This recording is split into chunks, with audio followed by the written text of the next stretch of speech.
So hello friends, আজকে এই ভিডিওতে আমি দেখাবো যে আমরা যে অন্নপূর্ণা যোজনার ফর্মটা পেয়েছি, সেই ফর্মটা অনেক ক্ষেত্রে ফিল আপ করতে গিয়ে আমাদের অনেক প্রবলেম হচ্ছে। তো সরকার সেই ফর্মটা চেঞ্জ করে কিনা সেটা এখন দেখার বিষয়।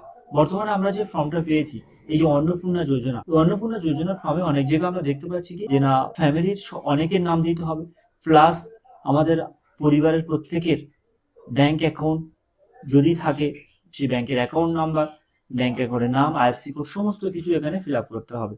প্লাস পরিবারের যতজনের আধার কার্ড আছে সেও দিতে হবে, পরিবারের যতজনের আমাদের রেশন কার্ড আছে সেও দিতে হবে।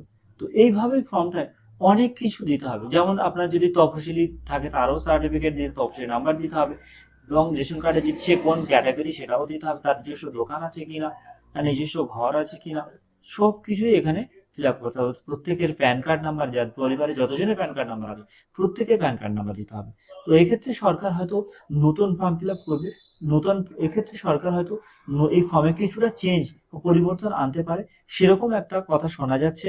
এখন আপাতত দেখার বিষয় যে আগামীতে এই ফর্ম চেঞ্জ হয় কিনা। লাস্ট পর্যন্ত দেখবেন, স্কিপ করবে না।